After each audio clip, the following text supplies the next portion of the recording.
Hey everyone, it's HLEEP here. I'm here today with a quick guide on how I use a $20 to $30 Amazon device and Pokemon Sword and Shield to legitly shiny hunt passively on Sword and Shield.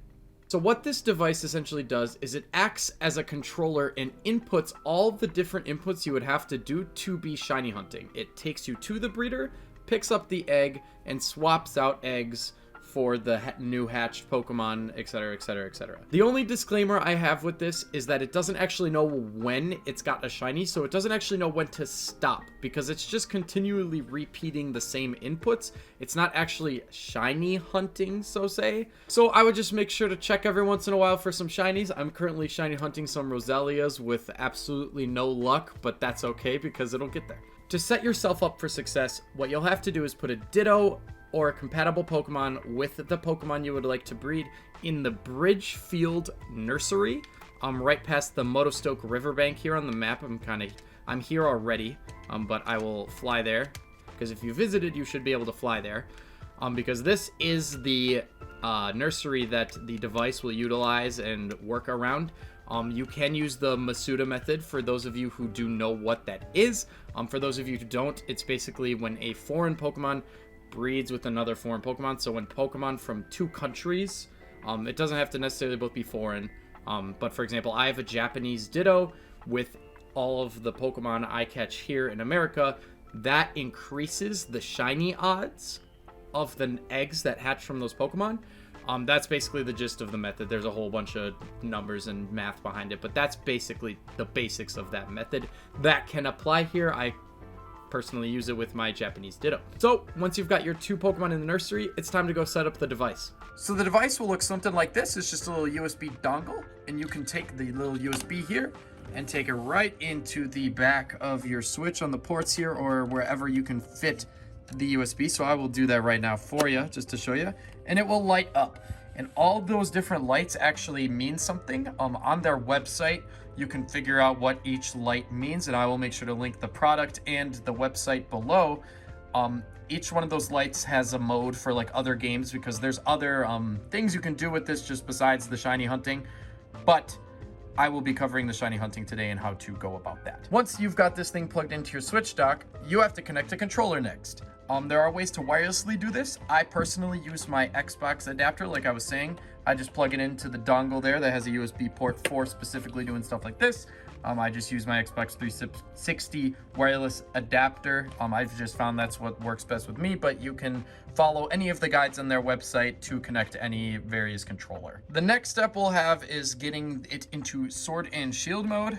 This is one where I think I might just need a firmware update. I've had to fidget with this a lot recently, but it should be the second dial here, and it should be like a teal. It keeps flashing. I don't know why that is. Like I said, I think I just need a firmware update, but it should be the teal and the light blue on the bottom. And I know with this camera, it's kind of hard to tell that that's it, but all the colors are also on their website. So when you're looking, I would just use their website partially as a guide as well. And there should be two dots here, and then we can go into our Switch. So if you followed all the correct directions to sync up your controller, or maybe you also actually had a wireless adapter with an Xbox 360 controller like me, you should now be able to, on the Switch home menu, move around a little bit. You know, you can control games with your Xbox or whatever controller you're using. So what we'll do next is, once we're in that Sword and Shield mode, we will go into Sword and Shield. All right, now that you're in Sword and Shield, it doesn't actually matter where you are when you do this, but all you have to do is make sure you are not on your bike, because one of the inputs that the controller little dongle does is it puts you on your bike so that your eggs are hatching quicker. So make sure you're not on your bike, otherwise it'll make you walk, and I don't think it actually technically messes anything up. It's just kind of a pain. So what you'll want to do is hold down the minus button equivalent on the Xbox 360 controller. That just happens to be the back button. But whatever input on your controller is the equivalent of that. And I believe the website actually has guides for the different inputs depending on the controller you're using. But we will, sorry, I have drift on this controller and it's really bad. All right. Maybe that'll, okay, you know what? We'll hold down minus and hit left on the D-pad is what you'll want to do. Minus and left. And if it works, which sometimes it just takes some patience sometimes at the input. I'm not... There we go.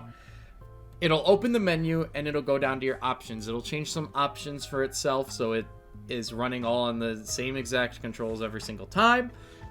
And then you are good to go. It'll start doing the shiny hunting for you. Obviously, assuming you have your different... the 2 Pokemon in the nursery.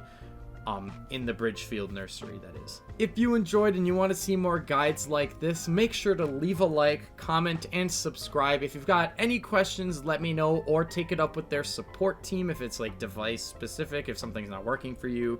Otherwise, I can try to help, but I'm not an expert myself. I just know how to do this. Thank you so much for watching and have a good one.